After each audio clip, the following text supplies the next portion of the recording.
You cut the carbs, counted every calorie, and spent hours on the treadmill, yet that stubborn layer around your midsection won't budge.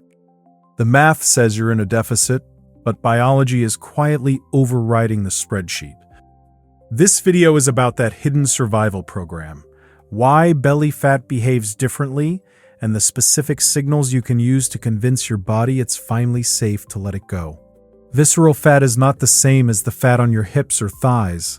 It's chemically distinct and saturated with cortisol receptors. Think of them like high-gain antennas that pick up even low-level stress and amplify it.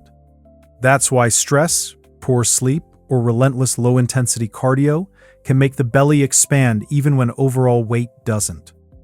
When cortisol stays high for long periods, the body flips into preservation mode.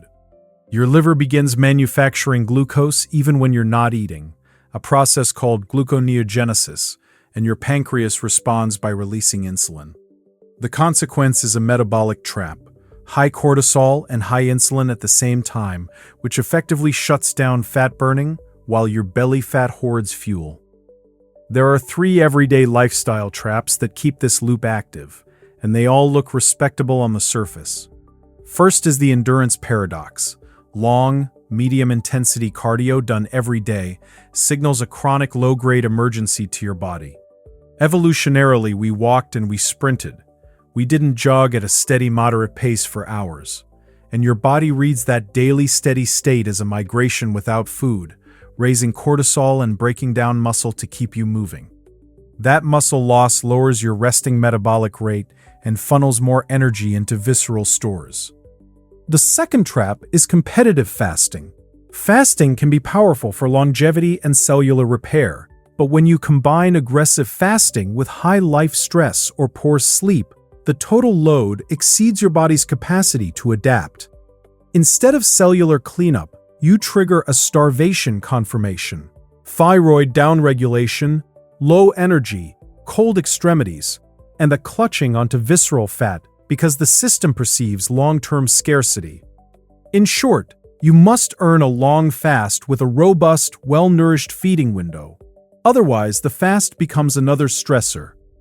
The third and most insidious trap is the nocturnal alarm. Fragmented sleep, where you wake at 2 or 3 a.m., feeling suddenly alert. During sleep, your blood sugar normally dips. If your metabolic flexibility is poor or stress is high, it can fall too fast and trigger an adrenal response that dumps glucose, raises cortisol and adrenaline, and jerks you awake. That single night event robs you of deep delta sleep, the window when growth hormone peaks, and turns your night into hours bathed in cortisol and insulin, setting the stage for a puffy, inflamed morning and active visceral fat storage. So how do we flip the switch and send safety signals to the nervous system instead of alarms? The answer is not more punishment. It's strategic, physiological signaling that lowers cortisol, stabilizes glucose, and tells the body resources are available. In the coming chapters, we'll cover the practical tools that work together.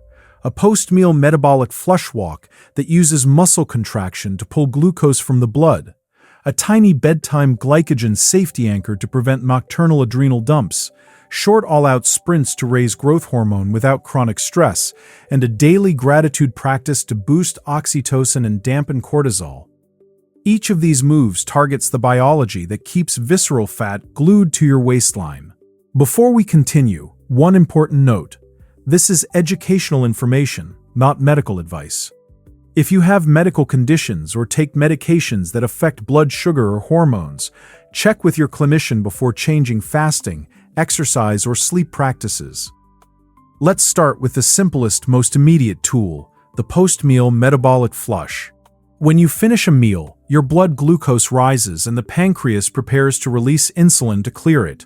But contracting your leg and core muscles creates an alternate pathway. Muscle contraction recruits GLUT4 transporters to the cell surface, letting muscles pull glucose directly from the bloodstream without needing extra insulin. That's the physiological basis for a short walk after eating. You use your muscles as a glucose sink. For most people, the practical prescription is simple and non-punishing. A brisk 10 to 15 minute walk starting within 10 minutes after you finish the meal. Studies show short bouts of post-meal walking lower postprandial glucose excursions and can outperform a single longer walk done at other times of the day for 24-hour glycemic control. The walk doesn't need to be a run. Aim for a pace that raises your breathing, but still lets you speak a sentence. Do this after each main meal and you blunt insulin spikes, reduce the signal to store fat, and improve digestion at the same time. Next, let's make the overnight rescue tactical and tiny, the bedtime safety anchor. If you're prone to waking at 2-3 a.m. from an adrenaline cortisol surge, a very small controlled amount of rapidly available carbohydrate before bed can prevent the liver from being forced to dump glucose mid-sleep. Two practical low-risk options that people commonly use are 1 teaspoon of raw honey and a small pinch of high-quality sea salt. The honey provides just enough exogenous substrate to top off liver glycogen and reduce the chance of a hypoglycemic trigger. The salt supports fluid and circulatory stability in susceptible individuals. This is not a meal. It's a microanchor to prevent an adrenal emergency that would otherwise bathe you in cortisol and insulin. A few safety notes on the honey hack.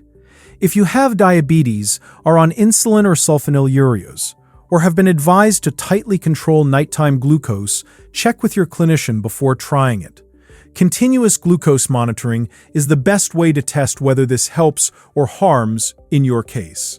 For most healthy adults, the tiny amount suggested reduces nocturnal awakenings for some people and preserves deep sleep that is critical for growth hormone release and overnight fat mobilization.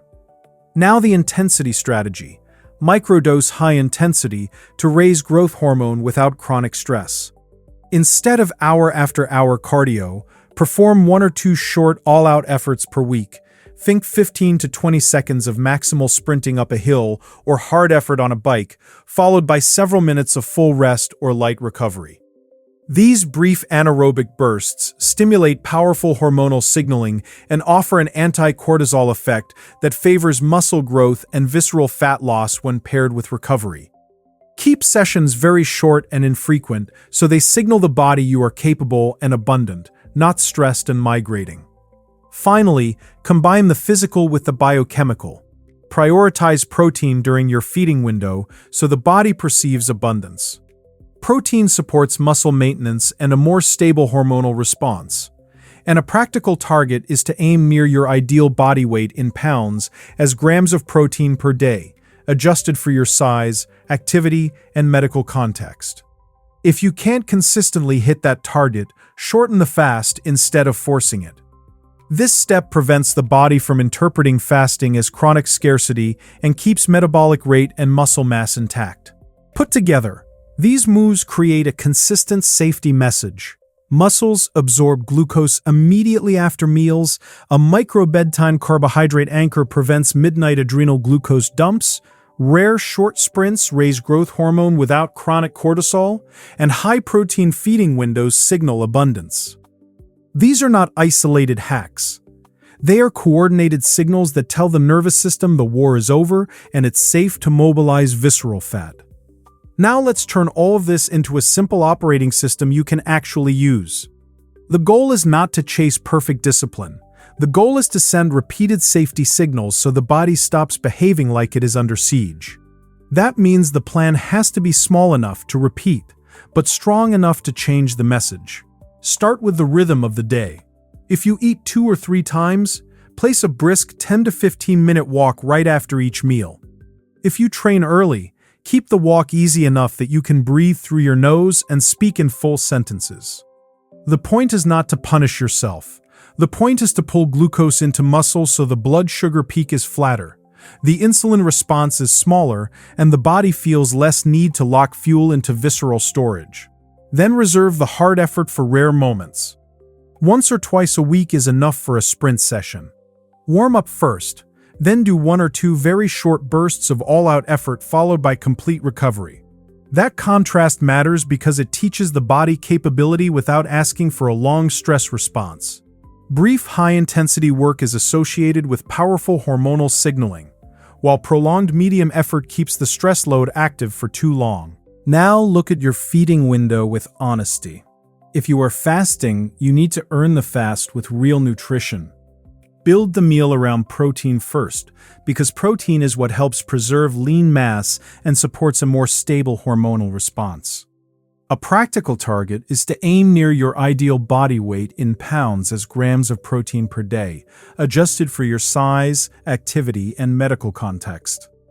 If you cannot consistently hit that target, shorten the fast instead of forcing it. The sleep piece is just as important. If you keep waking at 2 or 3 a.m., stop treating it like a random annoyance. Medical context. It is often a stress signal, and the fix is to lower the size of the overnight drop before it becomes a panic event. For some people, a tiny bedtime safety anchor helps. For others, the better move is simply earlier dinner, more protein, or less aggressive fasting. The rule is simple: stabilize the system before sleep, not after the alarm goes off. Finally, use gratitude as a physiological tool, not a motivational slogan. 60 seconds of genuine appreciation before a meal or before bed can shift the nervous system toward a calmer state, and gratitude interventions have been linked with improved autonomic balance. You are not trying to pretend life is easy. You are giving the body a different signal than threat. In that state, digestion improves, sleep gets deeper, and the stress loop starts to quiet down. Here is the simplest 2-week sequence. Walk after meals. Sprint only once or twice a week. Keep protein high. Protect sleep. And reduce the amount of all-or-nothing fasting you are forcing on a tired system. That combination doesn't scream danger. It says safety, recovery, and enough fuel to let go of stored fuel. And that is when visceral fat finally starts to move. So here is the real ending. Your body was never broken. It was protecting you. Once you see visceral fat as a stress response instead of a moral failure, the whole strategy changes. You stop fighting the body and start giving it reasons to stand down. That is why the boring, repeatable moves matter more than the dramatic ones. That combination better moves lowers the glucose wave before it becomes a bigger insulin signal. Protein tells the system there is enough to build with. Sleep tells the brain the emergency is over. Gratitude and calm breathing tell the nervous system it can exit fight or flight. None of this is about perfection. It is about consistency and context. If you are stressed, sleep-deprived, underfed, and overtrained, even healthy habits can become another stress layer. But when you pair movement with recovery, fasting with nourishment, and intensity with rest, the same body begins to behave differently. The waist starts to soften, the mornings feel less chaotic, and the need to hold on to emergency fuel starts to fade. That is the quiet truth behind this whole video. You do not need to dominate your metabolism. You need to make it feel safe enough to release what it has been guarding. When the threat signal goes down, the defense signal goes down with it. And when that happens, visceral fat finally loses its reason to stay. And one last note, this is educational content, not medical advice.